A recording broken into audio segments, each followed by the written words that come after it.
Even make this worse or better. There we go.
The storm is coming, but I don't mind.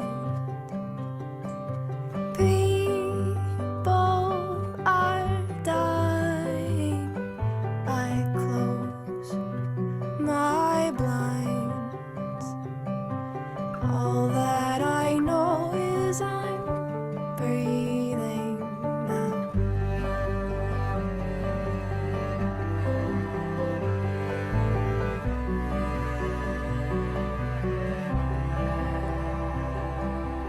I want to change the world instead.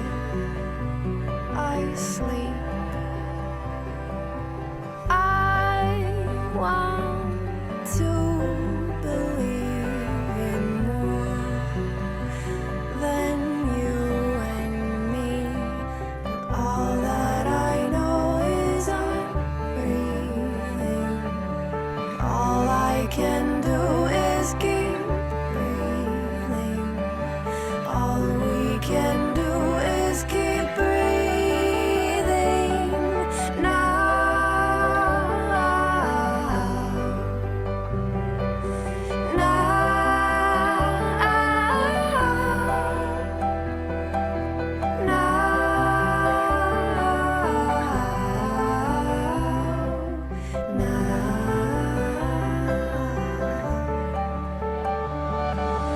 All that I know is I'm breathing.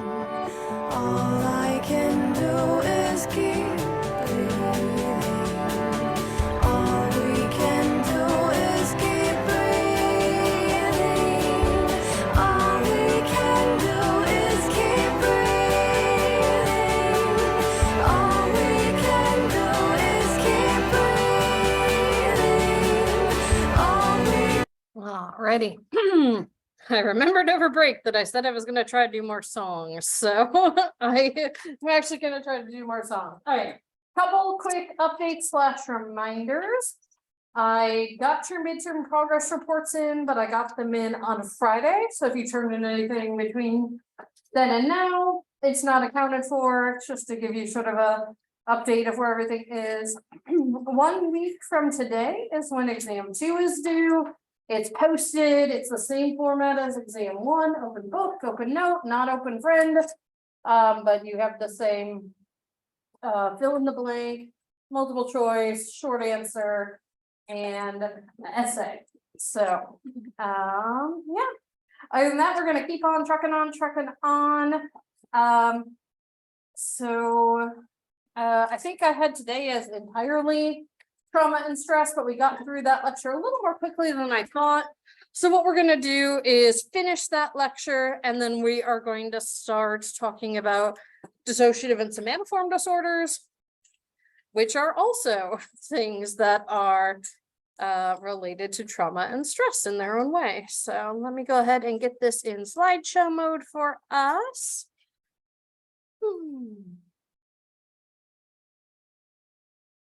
Alrighty, so we had talked about trauma, right? We talked about how we treat trauma. Yeah. What is the sort of prevention? What's that? What factors is this? Exam 2 is everything since the last one, so it is chapters 5, 6, 7, and 8.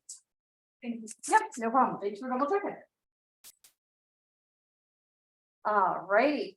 So now we're gonna talk a little more about stress and how that can relate to things for folks. And so you may have heard of type A personality before. Oh, that person's so type A, right? Oh, I can't believe it.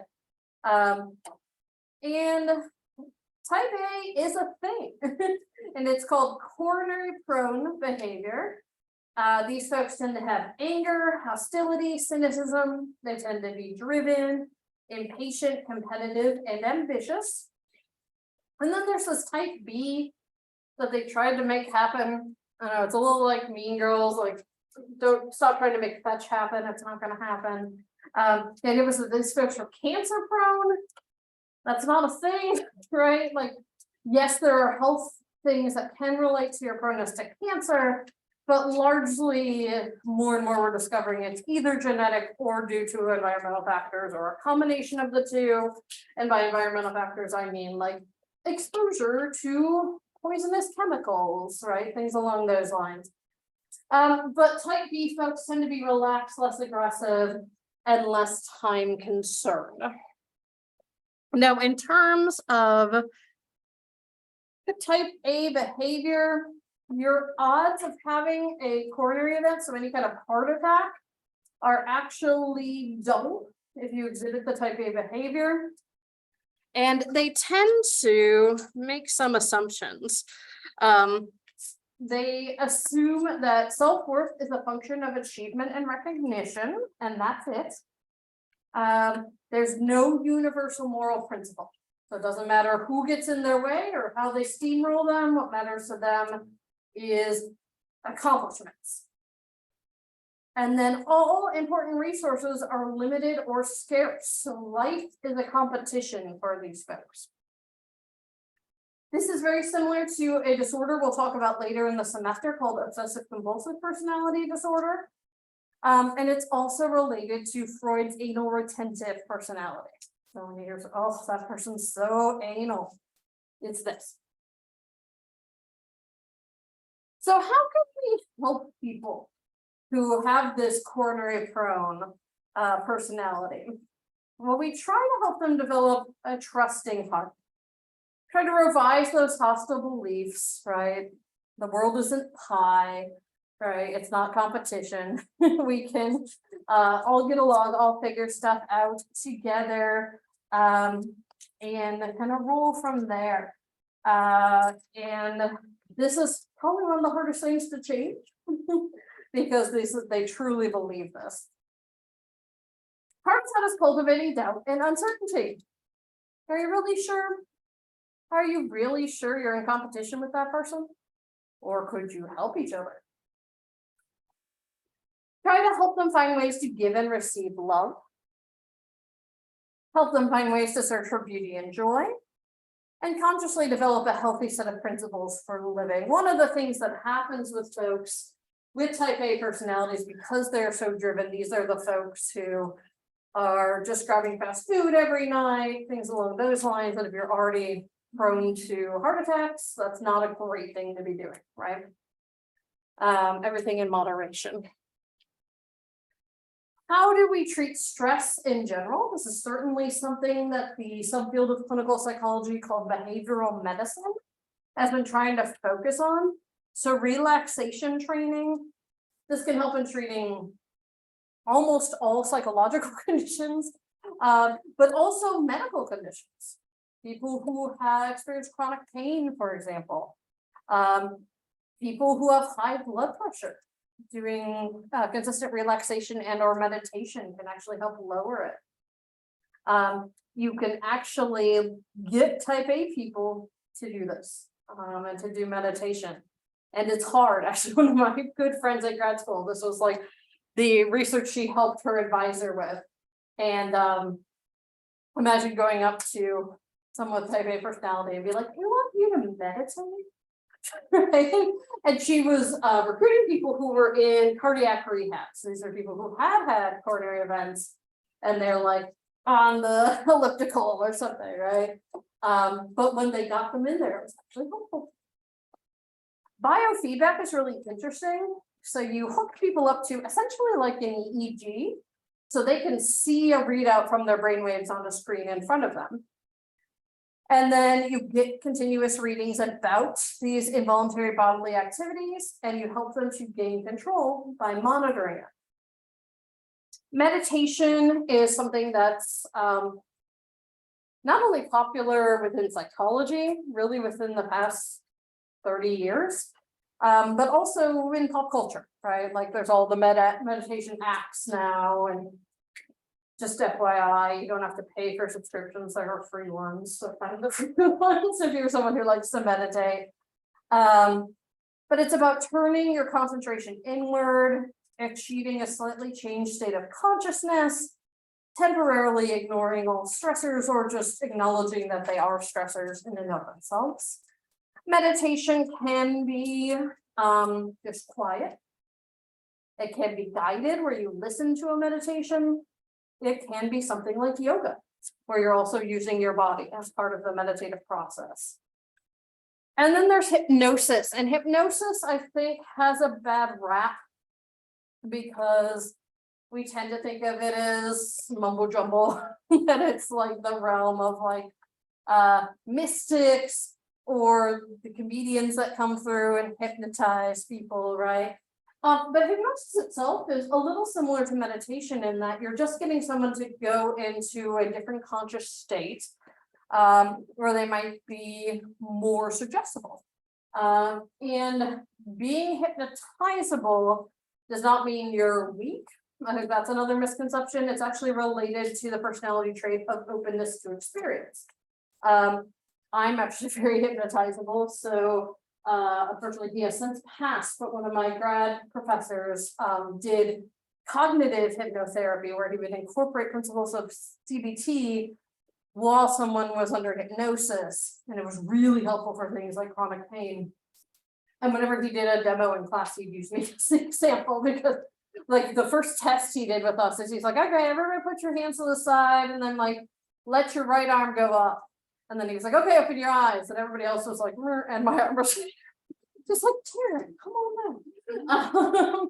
Very bizarre. But I remember everything that happened. You know, he explained to us that like, unless you're given the suggestion to forget, you don't. And at one point when he was walking me through it, my arm just sort of like drifted up of its own accord. It was very bizarre. So I'm a believer in hypnosis sort of putting you in a state where you might be more open. And I can completely understand why Joseph Burr used it initially for therapy. You can use cognitive interventions, and in fact, a lot of times people with type A in particular really resonate with this because they tend to really intellectualize things. So you try to teach them new attitudes or cognitive responses. And then you can have insight therapy and support groups. These can be really helpful in, you know, my notes say reducing negative emotions, but sometimes it's just experiencing your negative emotions and normalizing them, right? And just realizing that like diagnoses can suck sometimes, right? But that you can live through them and that other people are going through it too. So one of my experiences while I was on my residency is I would spend one of my rotations, I'd spend an afternoon a week in an MS clinic. And as part of that experience, I went to the MS support group. And people, you know, were sharing they're all different stage of diagnosis, and people who had had it for a while were trying to help people who were just recently diagnosed and sort of sharing horror stories, but also sort of stories of hope. So and just to have that support of knowing other people are going through the same thing. And as with a lot of the stuff we talked about already, combination approaches tend to be the most helpful. They will especially just help people deal with stressors in their lives, but also if we're looking at type A in particular, incorporating something like relaxation and cognitive interventions, right, might help change those patterns.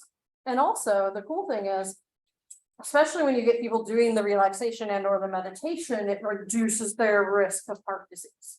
Super cool.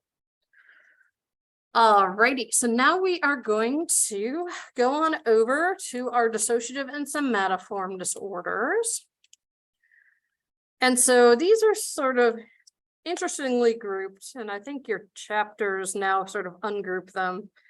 To be perfectly honest, I created this lecture and I like them together, and so I keep them together, but I make sure they're sort of bracketed by the related chapters. So dissociative and somatoform disorders are more rare. These, in particular, we're going to start getting into the more rare diseases and disorders from here to the end of the semester. And you know, we're going to talk about these eating disorders. We'll talk about the personality disorders. The one thing we'll talk about that is much more common is substance abuse as well. So these disorders do have quite a bit in common, which is why your book lumps them together. Both may occur in response to severe stress, which again is why I dovetail the stress chapter with these. And both have traditionally been viewed as a forms of escape from stress. And a number of individuals will suffer from both types of disorders. So they might have a dissociative disorder and a somatic symptom disorder. And therapists and clinicians often explain and treat the two groups of disorders in similar ways. And so I think that's why initially Comer lumped these together. So we're going to start with the dissociative disorders. And this, like some of the other stuff we've talked about, right? So like a lot of people will have one panic attack in their life. That doesn't mean that you have panic disorder, right? A lot of people will experience anxiety, and that's getting in the way of your daily functioning. It might not be an anxiety disorder, right? Dissociation is the same way. A lot of people will have at least one dissociative experience in their life. That doesn't mean you have a dissociative disorder, right? And as we talk about some of these experiences, that will resonate more as to, oh yeah, maybe I have had an experience like that. So these are syndromes that feature major losses or changes in a couple different areas. Memory is the primary one, but it can also be consciousness or identity. But there aren't physical causes. So unlike dementia or other neurological disorders, these patterns are due almost entirely to psychosocial factors, and in particular, they tend to be linked to stress and or traumas. So memory, as I mentioned, is the number one thing that's disrupted here, and that's problematic for a whole host of reasons. Memory is the key to our identity, right? In order to know who we are, we need to have a memory of like the things we've done, the things we like, who are our friends, what are we good at, right? Things along those lines. So memory is the key to our identity.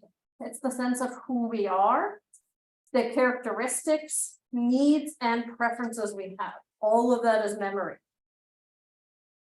Our recall of the past helps us to react to the present, right? So if I remember having an anaphylactic reaction to shellfish, I need to remember that in order to know I should not eat that shrimp right now, right?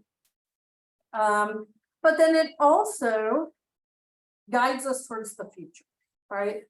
What we've experienced in the past can guide our decisions for the future. People sometimes experience a major disruption in their memory. So it's possible, and I think the way we think of memory disruption or amnesia is the old sitcom, you got bonked on the head and you don't remember stuff from your past, right? But you can also have memory disruptions where you have trouble making new memories or storing new information. And when this is not caused by a physiological problem, like a stroke or like head trauma, then it's a dissociative disorder. And so dissociative disorders occur when there are major disruptions in memory that don't have clear physiological causes.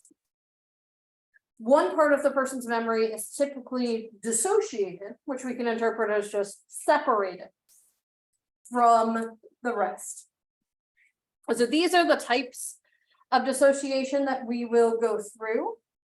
And again, you can have dissociative episodes or symptoms without being diagnosed with a disorder. Sometimes dissociation is also characteristic of folks with another disorder, and it doesn't mean they also have a dissociative disorder. So for example, if you remember when we talked about PTSD, some of the symptoms are dissociative in nature, things like flashbacks, right?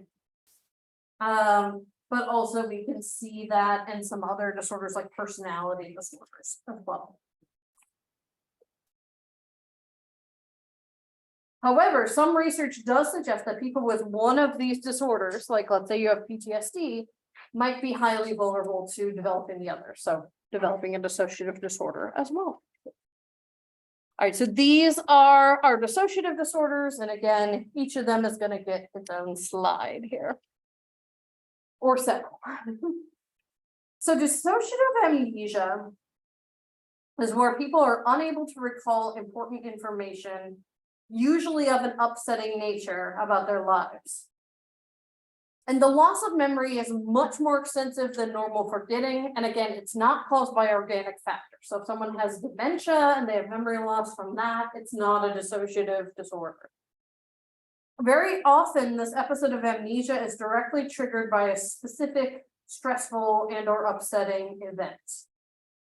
And there are different types of dissociative amnesia. So localized or circumscribed, this is the most common type of dissociative amnesia. It's the loss of all memory of events that occurred within a limited time period. So often just before the stressful event. Selective amnesia is the loss for some, but not all events occurring within a period. So maybe just the ones that were stressful. Generalized is loss of memory beginning with an event, but extending back in time. And this is one where people may lose their sense of identity. And it may be as bad as them failing to recognize friends or family they've known their whole lives. And then continuous is the most severe, but also quite rare. And this is where you've forgotten old information, but you also have trouble remembering new information, so creating new memories. And all forms of the disorder are similar in that the amnesia primarily interferes with episodic memory. And episodic memory is our autobiographical memory. So these are our memory of personal material. Semantic memory, which is our memory for abstract information, encyclopedic information, usually remains intact. So you might not remember what happened to you, but you still remember, you know, the quadratic formula or something like that. I still remember it to this day because we had a stupid song about it. So, you know, I don't think that's ever going away. X equals negative b plus or minus the square root of b squared minus 4ac all over 2a. Woohoo. So that is semantic information. It's also not known how common this is because it tends to be temporary, and so a lot of people don't seek attention or medical attention for it. But it rates increase during times of serious threats to health and safety. So here are the criteria. So inability to recall autobiographical information, usually of a traumatic or stressful nature, that's beyond ordinary forgetting.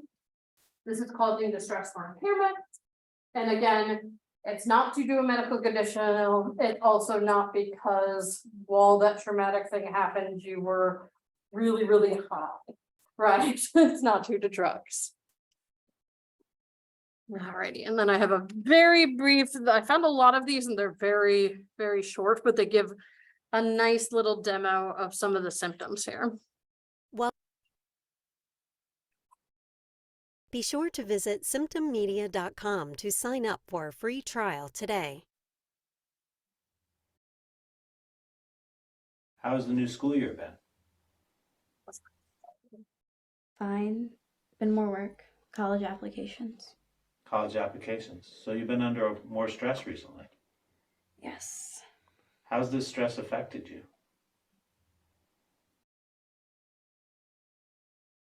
Has your appetite been okay lately? I haven't been eating a lot.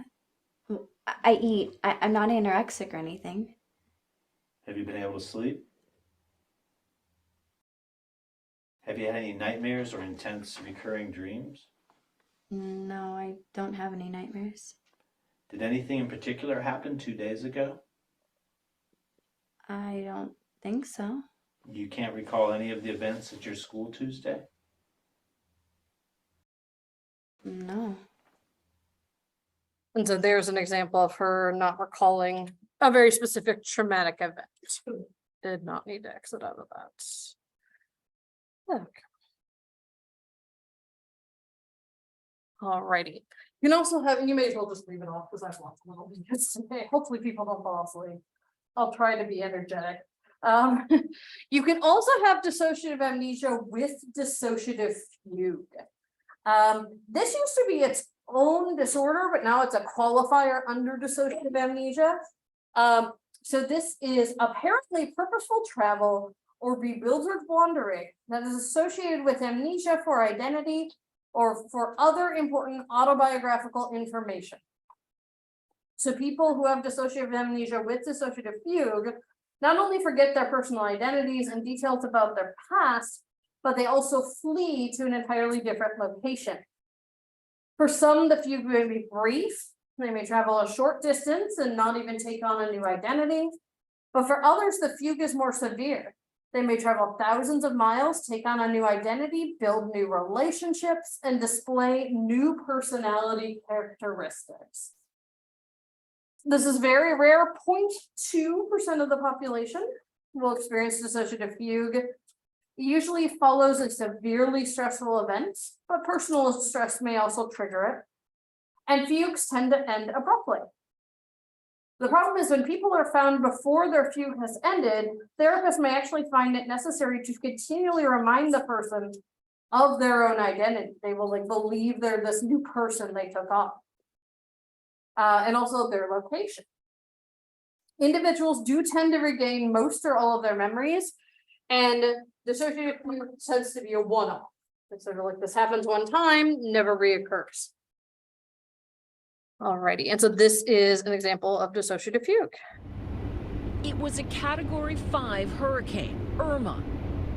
A storm unlike any the Caribbean paradise of St. Thomas had seen before. It was in some ways a perfect storm of chaos. If someone's going to vanish from the island without any trace, it could have happened then. And that's exactly what happened. 32-year-old Hannah Up, a beloved teacher at a local Montessori school, had ridden out the storm, only to disappear 8 days later. We were supposed to have a staff meeting. Hannah didn't show up. Nobody had seen her. And then I went to her house, and she wasn't there, and her car wasn't there. She drove down to Sapphire Beach, which was her favorite beach. Inside the car were all of her personal items. There was no sign of foul play. She simply vanished. What many people didn't know is that this was not the first time Hannah had disappeared. I did not know about her previous disappearances. Almost 10 years before, Hannah went missing in New York City. She was found barely alive, floating face down in the New York harbor. No memory of where she'd been for the past 3 weeks. Doctors diagnosed her with dissociative fugue. Dissociative fugue means that you have a period where suddenly you've lost your autobiographical memories, the memories that define you as you, but not necessarily other memories. Who are you? This rare disorder is sometimes known as the Jason Bourne syndrome. What's your name? I don't know. From the wildly popular movies about a CIA assassin who doesn't know who he is, but remembers his training. Elizabeth Vargas in A&E. And that would be the case here. So not only would you retain your semantic knowledge in terms of facts and figures, but you would also retain procedural knowledge, knowing how to, like, if you knew how to ride a bike, you could still ride a bike, things like that. The Untold Story, Vanished in Paradise, retraces Hannah's life with dissociative fugue and the days before she disappeared. Hannah grew up the daughter of 2 Methodist ministers in Oregon, and at 23 became a public school teacher in New York City. Everybody describes Hannah as a bright person, engaging, open. In 2008, she left her New York City apartment to go running and then went missing. New York City police thought, we're dealing with a terrible crime here. They were looking for a dead body. Hannah Up was last seen at her Hamilton Heights apartment last Friday. She became a high-profile missing persons case. She seemed to have vanished into thin air. The NYPD says someone has caught a glimpse of a missing teacher. 10 days later, she pops up at an Apple store, of all places. Logging in on her own ID. And security cam footage shows her being approached by a young man who knows her from school, saying, Hannah? You're Hannah, right? Aren't you missing? And she says, no, I'm not Hannah, and walks away. So a person who has psychogenic fugue to people on the outside may look completely normal. They're doing things, they know how to do things, they understand the world at large. They don't appear to be distressed. They're just in an altered state. Later, she was spotted using her own gym pass. Investigators were perplexed. Authorities couldn't track her down until she was pulled from the water by crew members of the Staten Island Ferry. Hannah's mother, Barbara Bellis, remembers vividly the moment she found out her daughter was still alive. Early afternoon when the phone rang. There was a nurse at the emergency room. What did she say? She told me that my daughter had been pulled out of the water and she was alive. She was dehydrated, badly sunburned, and hypothermic. But when I first saw her, she had no idea what had happened. What did she tell you? Did she say, Mom, I can't remember? She said, I'm fine, but I'm scared. I don't know what happened. The documentary has this recording of Hannah Up after she was rescued. She's talking to a reporter in a New York City coffee shop. It goes from going for a run to being in the ambulance. And for me, that was 10 minutes past, but it was 3 weeks. Obviously, the hardest part is the period right after. Right. You feel shame and you feel embarrassed and you feel guilt. Sure, all things that I've definitely felt. After her fugue, Hannah moved to Maryland and there had yet another episode. Many people in her life believe. So again, this is rare that you would have multiple episodes of fugue. She was looking to escape her past. So in 2014, Hannah moved to the island oasis of St. Thomas. She is the center of the party. She threw herself into island life, embracing a new set of friends who shared her passion for Zumba. But Hurricane Irma wreaked havoc on the island, and some of her friends say on Hannah too. Everybody was stressed out, and she was certainly stressed out. And certainly the day before Hannah disappears, people noticed something was off. She seemed to be almost in a trance. Dissociative fugue occurs in people who've suffered a tremendous trauma. It may have been a trauma in their past, or it might be a recent trauma, like living through a natural disaster. But Hannah's mother insists that for her daughter, her fugue episodes do not have clear triggers. I think what's so mysterious is this idea that she loved her life. She was a young woman who definitely loved her life. That doesn't mean she couldn't have been struggling with something deep and dark inside of herself. It's been almost 2 years since anyone's seen Hannah. Her mother has become a fixture on St. Thomas. She thinks it's possible that Hannah is still alive and is suffering from another fugue. There are documented cases of fugue states lasting as long as 4 years. Yeah. And that helps me to keep on going. It's never been an option to give up. And hopes the answer to where her daughter is can be found here. Do you think you'll ever know for sure, Barbara, what happened? I can only tell you that hope is persistent, and many people join me in that hope. And you can watch the untold story Vanished in Paradise tomorrow night on A&E. Hi, everyone. George Stephanopoulos here. Thanks for checking. So I was just Googling to see if they ever found her, and it kind of looks like no, unfortunately. So, I mean, she could still be out there living under a different name. We don't know, right? Her last one was fairly recently, so. No. Shop now for Michael's lowest prices of the season. Computer. All right. All right, now we're going to talk about what ends up being a lot of folks' favorite disorder to talk about, and that is dissociative identity disorder. So once upon a time, this was called multiple personality disorder, and it is one of the more fascinating disorders that exist. So a person with dissociative identity disorder develops two or more distinct personalities. These are sometimes called subpersonalities or alters or alternate personalities, each with a unique set of memories, behaviors, thoughts, and emotions.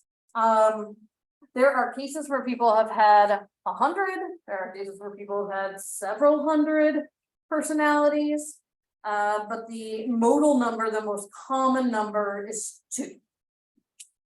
So you're talking Gollum, Lord of the Rings. That's your most common case of DID, 2 personalities. At any time, one of the subpersonalities dominates the person's functioning. Usually one of the subpersonalities, called the primary or host personality, appears more often than the others. The transition from one subpersonality to the next, or switching, is usually sudden and can be quite dramatic. Causes of this, or cases, sorry, of this disorder were first reported 3 centuries ago. So this has been around for a while. And so these are the symptoms. So disruption of identity characterized by 2 or more distinct personality states, or by an experience of possession. Recurrent gaps in the recall of everyday events. So here we see some of that dissociation similar to dissociative amnesia. In the recall of everyday events, important personal information and or traumatic events, again, beyond ordinary forgetting. Significant distress or impairment, and again, it's not that when they drink, they seem like a different person, right? I mean, we all know that person. But no, it's, you know, this is something very distinct. So most cases are first diagnosed in late adolescence or early adulthood. Symptoms generally begin in childhood after horrific traumatic events. And in the vast majority of cases, it is unspeakable abuse, whether physical, sexual, or a combination thereof. Almost all patients have these histories. DID is believed to represent a mechanism to escape from the impact of trauma. And the typical onset is before the age of 5, which means that they're experiencing the trauma. At my daughter's age or younger, which is really hard to talk about. Women receive the diagnosis 3 times as often as men. What does that mean? Well, we know unfortunately that women are traumatized more often victims. But that also, as we've talked about with depression, women are also just more likely to seek help, right? So how do these subpersonalities or alters interact? The relationship between or among the subpersonalities differs from case to case.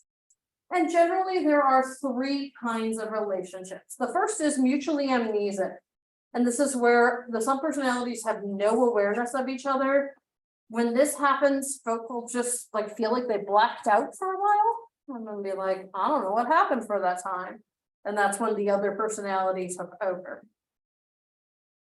Mutually cognizant patterns are where each subpersonality is well aware of the rest, and in fact, they can learn to work together. One-way amnesic relationships are the most common pattern, and here's where some personalities are aware of the others, but that awareness is not mutual. Those who are aware, those co-conscious subpersonalities, are quiet observers. Subpersonalities can often display dramatically different characteristics, including vital statistics. And this is the one that's like, honestly, sci-fi. I don't understand how this works. But they may differ in terms of things like allergies. One subpersonality would be allergic to something and the other one isn't. That doesn't make any biological sense, right? But this happens. They can also differ in terms of things like age. Oftentimes an alter may emerge and remain the age as when that person was abused or traumatized. But they can differ in terms of sex, race, and family history. This is, you know, a, I don't know, 60-plus-year-old spoiler at this point in time, I think, but the movie Psycho, Norman Bates has a subpersonality that is his dead mother, right? So clearly different in age and in gender. Abilities and preference. Again, similar to dissociative amnesia, encyclopedic knowledge is often unaffected. Sorry, that is the case in dissociative amnesia and fugue, but in DID, it's not consistent. It's not uncommon, for example, for different subpersonalities to have different areas of expertise or abilities. So like some subpersonalities can drive a car and the others don't know how. So if a child alter comes out while you're driving, they might not know how to operate the vehicle. Some of them will speak different languages. Some of them will play an instrument and the others don't. And I mentioned the physiological responses. Yeah. I can wait to hear about this. Oh, okay, cool.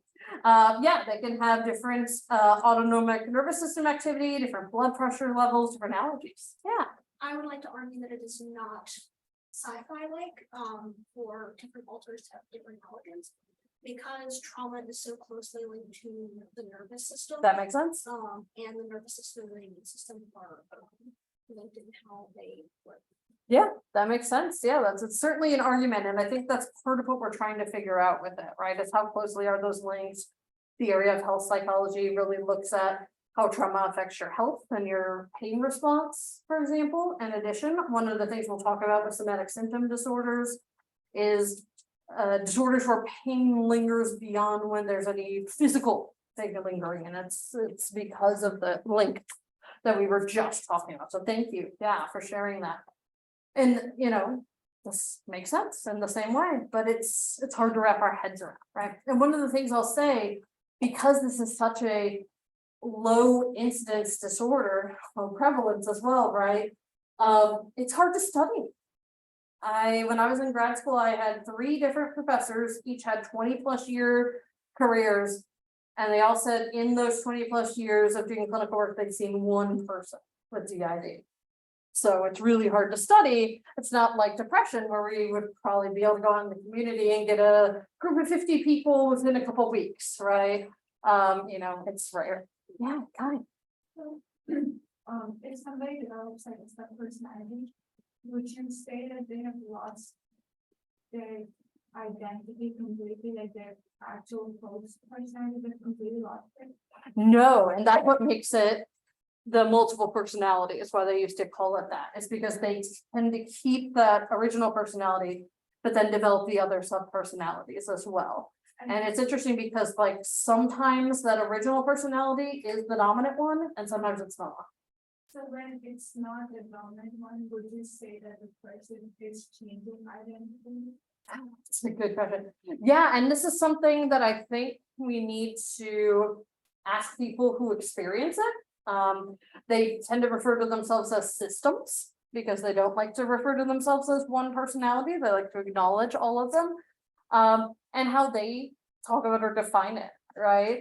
And I think probably each system may be slightly different in how they talk about it.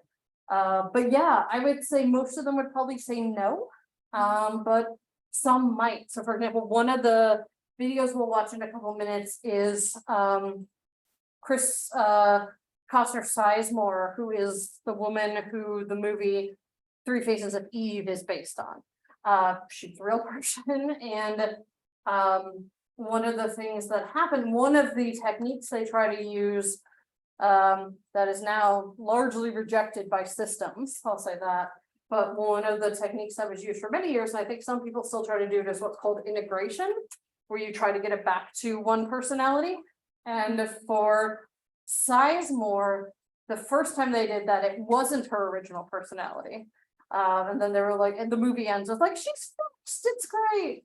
But in fact, what happened throughout her life is that she kept having more personalities come out. And for her, it was strange, they always came in threes. But for other people, that's not always the case. And, you know, again, it's individual trauma, individual tied to the nervous system. And like for her, she's really interesting too, because she wasn't abused, but she certainly had horrific trauma. So for example, one of her first traumas was she saw a man who'd been in a like industrial, like agricultural industrial accident. He'd been like sawed in half. Yeah. So like, yeah, she wasn't abused, but that's certainly traumatic for a small child, right? And so things along those lines. Yeah. Some new research that's come out about DID suggests that the prevalence is closer to the statistic of redheads. Yeah, that would make sense. Yeah. Because that's also the prevalence of things like intersex, for example. Yeah. But not, it's really interesting. So it's fluctuated over the years, right? So this like gets a little into history and also politics within psych. So typically it's been a fairly low incidence prevalence, let's say prevalence. But what we found, unfortunately, is when like a book or a movie with DID comes out, numbers skyrocket. There's a couple reasons for this, right? One, people who might go, oh my God, I didn't know that had a name. They go out and, you know, get diagnosed. Two, unfortunately, there have been experiences of not ethical therapists who have essentially intentionally or not induced it in their folks. So if people are very suggestible under hypnosis, you can, if you do it wrong, you can essentially suggest an alter. Or even if they maybe have DID but only had two personalities, they'll end up with more because of the suggestibility. Another sort of horrific story, another sort of popular story is the case of Sybil. They did like a mini series on her, I want to say in the 70s or 80s. And she had this horrible history of abuse and multiple personalities. And then a book came out a few years ago, and it was really, really sad that like she had never shown any signs of DID, was traumatized and was working on her trauma. And then her therapist told her, I'm only going to work with multiple personalities now. And then Sybil was like, okay, I have multiple personalities, right? I mean, like, again, to me, that's unethical of the therapist to just dump someone you've been working with on trauma just because you want to work on like the hot disorder, right? And like maybe she did have it, she just never felt comfortable talking about it till then, right? But there are cases, and then that's hard because then that makes it harder for the people who genuinely have this disorder to be like, no, this is a real thing, right? There are people within psychology who have argued DID doesn't exist. That is not the case in my opinion. Again, 3 professors that I very much trust, very experienced clinicians, have each said, yeah, I've seen a case of it, right? So I think it's rare. Probably it's also rare for people to seek help for it because people are like, they're just gonna think I'm crazy. People also tend to be in denial. In my psych and film class, I used to have folks read a really interesting autobiography called First Person Plural by a guy who eventually got his PhD in clinical psychology, who's a system. And it took him until he was videotaped switching to actually believe that he had DID. He just was like, he had like vague understanding there were different personalities, but like didn't really think it was a thing until he saw himself on video. Another reason systems don't seek diagnosis or help is because for a long time, one of the only therapy people would provide for it was integration therapy. Yeah. And systems are designed to be helpful. Exactly. And a lot of times they are really helpful to their folks. Stressing. Yeah, obviously, yeah. But most of the time the systems can learn to like work together. And in fact, what's his first name's Cameron, I can't think of his last name, the guy who wrote First Person Plural. But he talked about how his system's like supportive to getting his PhD, which is really cool. But yeah, so another good example of DID kind of in that vein. There's a movie called Identity, and it's a horror movie. And again, spoilers for a movie that I think is like 20 years old. But they're in this hotel and people keep dying. And what you find out is they're doing integration therapy on a system. And they're killing off the personalities. And so I really like the idea that it was made into a horror movie. That being said, fully acknowledging that there are different abilities and things like that, Split goes a little too far. So just like heads up, yeah. It does not give you superpowers. And in fact, just like any other group with a mental disorder, people with DID are much more likely to cause harm to themselves than to other people. Unfortunately, there's this stereotype in Hollywood that folks who are mentally ill are dangerous. And the large majority of the time, that's not true, right? There are some notable exceptions like psychopaths, but even, some of them, not as much. So this, I think, gives another nice example of what happens with the different alters. So this is the same system, just writing as different alters. And so you'll see like Johnny 7 is probably a 7-year-old alter. They like drew the lines and they're writing like you write when you're in elementary school, right? And they have different slants and things like that. And so these are, again, clear examples that these are distinct personality states. They use that terminology because some systems don't like the idea of personality or alter. So we try to make lots of inclusive terminology. All right, so I have a couple different videos. This first one is Chris Foster Sizemore. Again, they're using her pseudonyms here of Eve. And so she is an example of the one-way amnesic relationships where Eve White was her like original personality, and she would just have blackouts. And that's when Eve Black would take over. And then Eve Black started having blackouts too, and that's when the third personality, Jane, took over.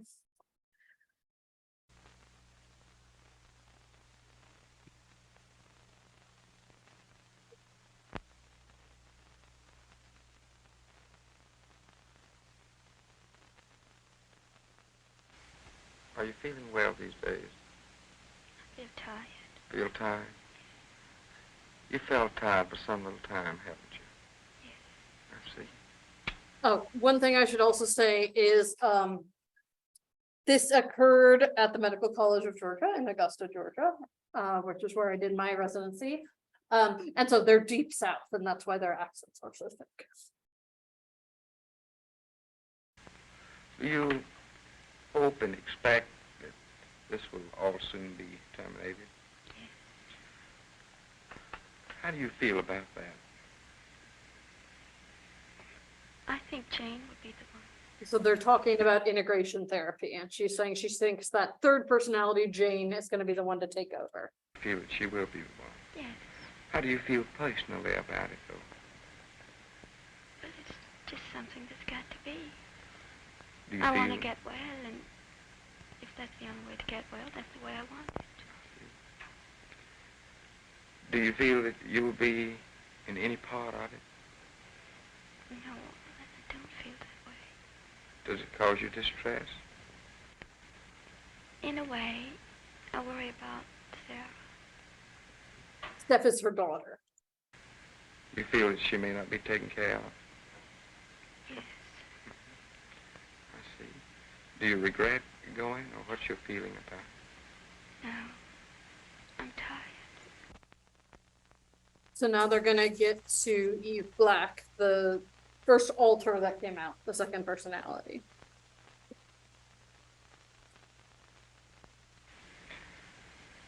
Could I speak with Eve Black now? Sure. Eve Black? How you feel? I feel good. Good. Why?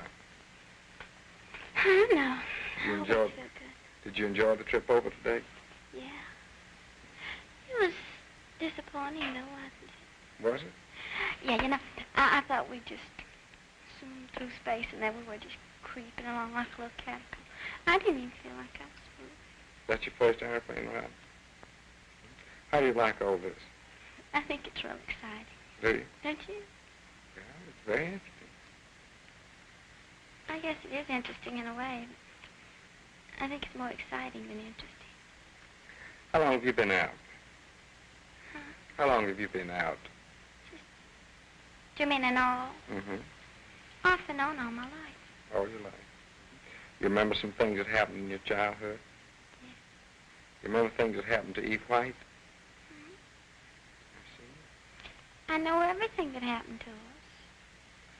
But you don't seem to have as much educational background. How is that? I guess I just wasn't interested. Why? In getting an education, you have to study. Well, somebody had to study. Not really, no. She didn't have to. Well, she did in order to get an education, didn't she? She wanted one, though, but I didn't. Why didn't you learn as she went along? I guess I just didn't pay any attention. Where were you when she studied?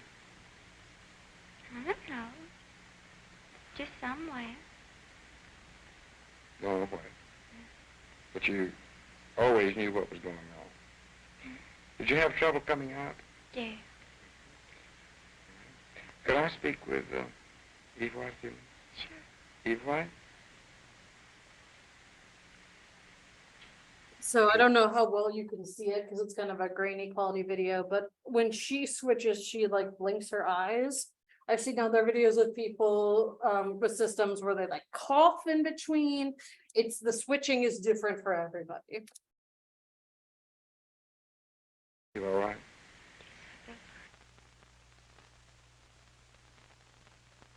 And again, this is gonna differ from system to system. Could I speak with Jane? Jane? It is real exciting, Dr. Dickman. You enjoyed the trip, okay? Yes, I do. How do you feel about the future? I'm optimistic. Do you think that you will be the surviving one, or? I think that's difficult to say right now. I see. Do you feel hopeful? Yes, I'd like to live. What do you feel about the little girl? Well, she seems like my own now. I've been around her quite a while. I see.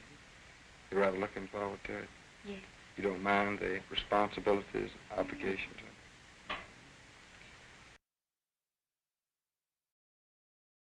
So that gives you a little bit of an indication of what that looks like. And then I have another video, I think it's gonna be louder, so I'll turn that down, of a more modern system. And what I really liked about this one is that she is gonna talk about the language she prefers to use.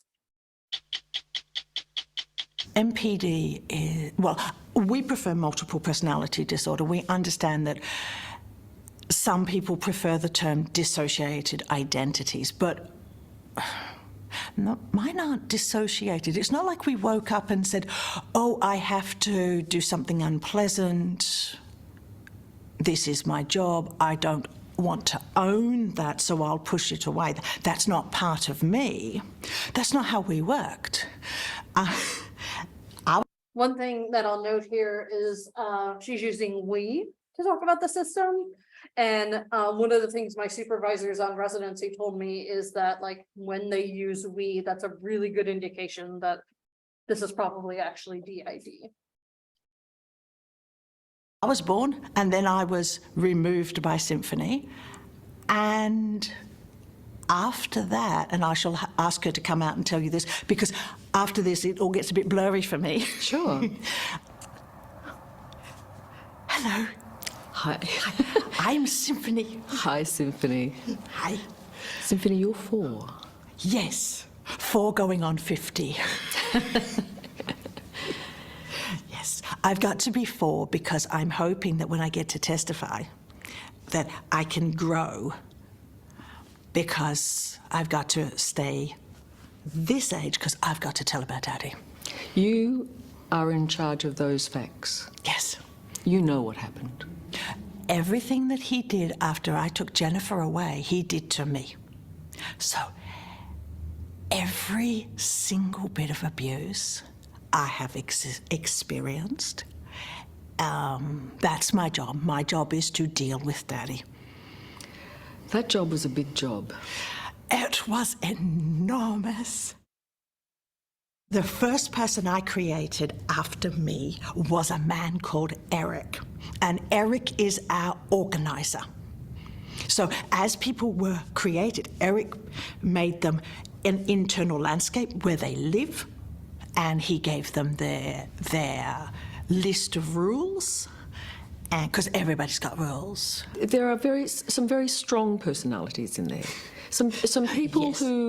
who are with you all the time. Yes, all the time. Tell me about them. Let's go through some of those. Okay, let's start with Muscles. Let's. I love Muscles. Actually, I will ask him to come and talk to you, if that's okay. Yes, of course.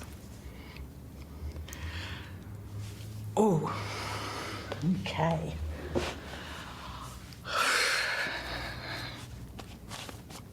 Good. Pants. Thank God. Thank God for pants. Hello. Hi, Muscles. Hi. Muscles, you take on a whole demeanour, don't you? You've arrived. If you're gonna be here, you gotta be all the way here. There's no point being a half-ass. Just be here. Yeah. Your role is protection. Yeah, my role is complete protection. I'm not the kind that sits back and goes, oh, you know, all will be fine. I'm much more of a get up and do it kind of a guy. And I wanted revenge. Who are the others in your repertoire of friends, your personalities, who are important to how you function? Oh, Volcano. Oh, Volcano. Leather god extraordinaire. You want to see him walking around in his leathers. And what does Volcano do? Volcano does not do what you think he's doing. So everybody goes, Volcano, that sounds dangerous. No, he is a total sweetheart. His job is to tell you, you are allowed to feel what you're feeling. What you feel is absolutely appropriate. He has a sense of what normal is. Who else are strong, important? Judas. Judas has been trying to tell. Actually, he is sitting in the background, agitating. You're telling, that's my job. That's my job. He's 7 going on 8, and Judas does exactly what his name says. He is Blab. He will go and tell you anything. Now that you know this war is over, are you not able to become one, Jenny? No, because they came out of the back of my head. I don't know how to put them back in. You see, everybody thinks that Jenny has alters. Right. You've got to understand, Jenny's an alter. Yes. She's just as much as an alter as Eric or Muscles or Linda is. So you can't become Jennifer? Oh, gosh, no. That's done. Yeah, that's done. Yeah, can't do that. But you will always be Jenny. I will always be Symphony. You will always be Symphony. Yes. So again, I really liked that one because you've heard that like they prefer multiple personality disorder, but they understand that the language has changed. You hear how like the first personality becomes an alter, right? You also hear how some of the alters like take care of each other. And again, in first person plural, that's very much how his work as well. Alrighty, so the next dissociative, there we go, identity, dissociative disorder is depersonalization / derealization disorder. And again, name change used to just be called depersonalization disorder. So they categorize this as a dissociative disorder, but it's gonna feel a little different than the other dissociative disorders as we talk about it. The central system is persistent and recurrent episodes of depersonalization, which is a change in one's experience of the self, in which one's mental functioning or body feels unreal or foreign. Again, a lot of adults have had experiences of depersonalization and or derealization and don't meet criteria for this disorder. So they're sort of putting that out there to hopefully like assuage people's anxiety. People with depersonalization / derealization disorder feel as though they've become separated from the world around them or from their own body, and they can feel like they're observing themselves from the outside. This sense of unreality can extend to other sensory experiences, mental operations, and behaviors. So the depersonalization is often accompanied by the derealization, which is the feeling that the external world is also unreal and strange. And so to meet criteria for this disorder, you need one or both. Depersonalization symptoms alone do not indicate a depersonalization disorder. Transient feelings of depersonalization and derealization are fairly common, particularly when induced by substances, or also things like exhaustion. I remember as a kid going on a camping trip. It was like a 3-day camping trip and no one slept, right?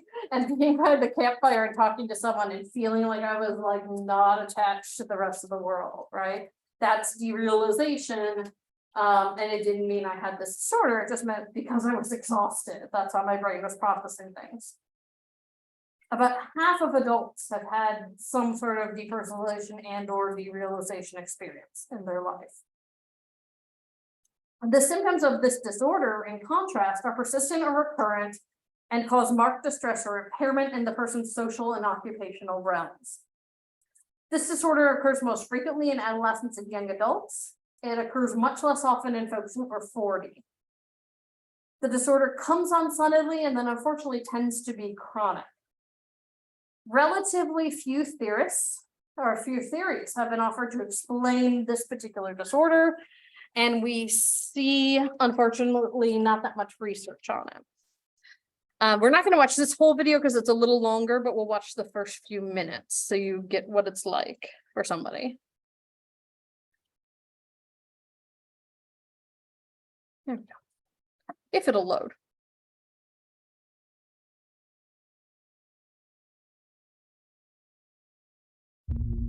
After I had first experienced my first episode of dissociation, I felt like an alien in my own body. It feels like there's a glass wall between me and everything else, or like I'm in a dream, or like I'm watching my life in a movie. Dissociation happens on some level with all folks. It rises to the level of a disorder when you have impairment. It's pretty much a coping mechanism for living with trauma. Dissociation influences my style as a photographer. You feel separate from everything. You feel really isolated. You feel alone and not a part of what's happening around you. That can really cause someone to spiral. My name is Jen, and I've been living with the dissociative disorder, depersonalization, derealization.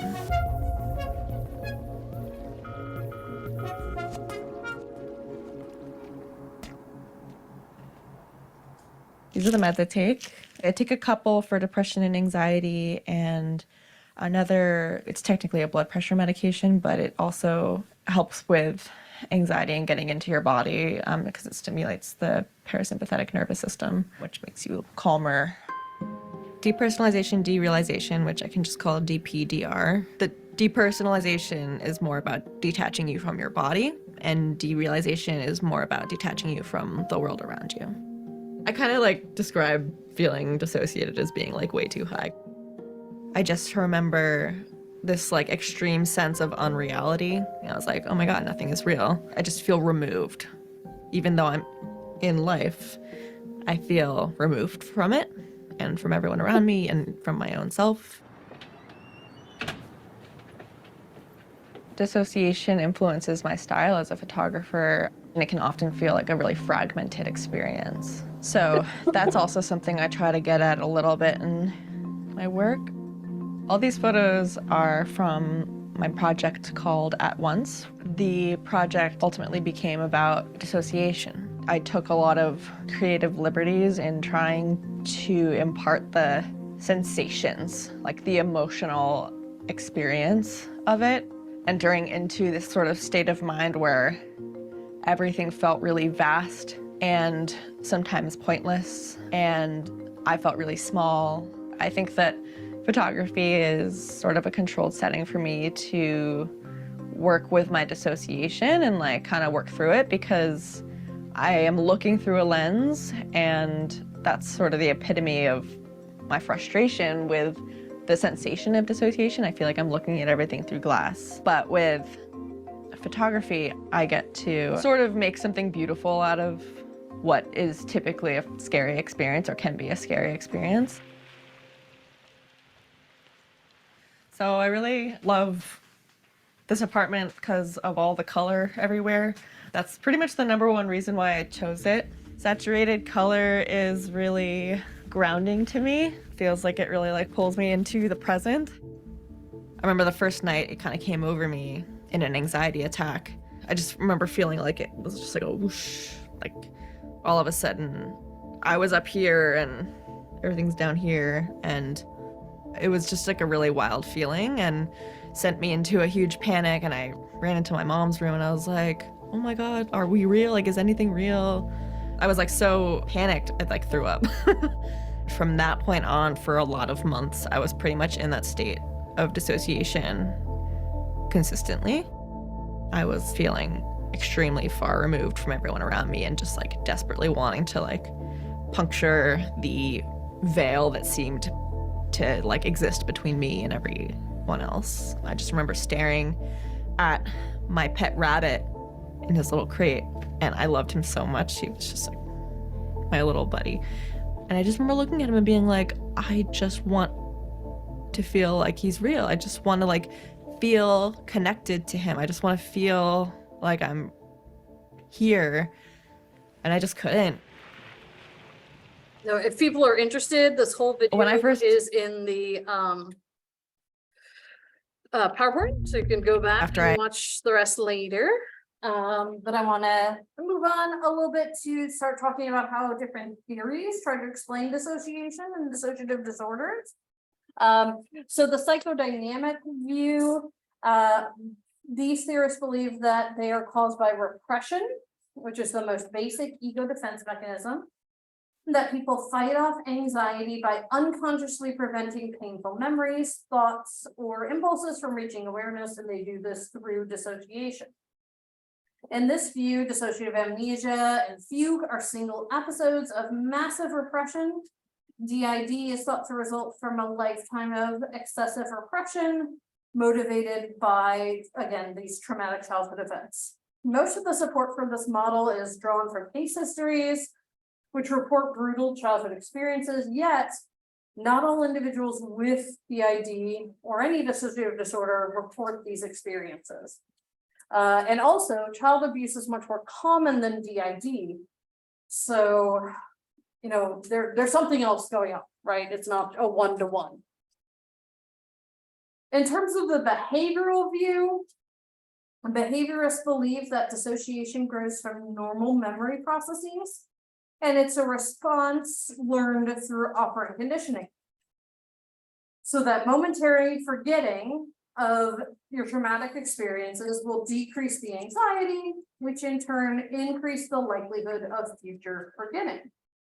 Just as we've talked about with anxiety, it's that negative reinforcement, right? If we can make the bad feelings go away, we're much more likely to keep doing it. I always kind of chuckle here because for this and for the somatophore or the somatic symptom disorders, you will hear me say something you won't hear the rest of the semester, which is that, like psychodynamic theorists, behaviorists see dissociation as an escape behavior. So there's a lot of overlap between psychodynamic and behavioral theory here. We won't hear that very often throughout the semester. Like psychodynamic theorists, behaviorists rely largely on case history to support their views. And again, this is largely because these disorders are more rare than some of the others. And while case histories do support the model, they're also consistent with other explanations. So starting on Thursday, we'll talk about treatments for dissociative disorders. And then we will dive in and start talking about the somatic symptom disorders. Everybody have a good couple days, and I will see you on Thursday.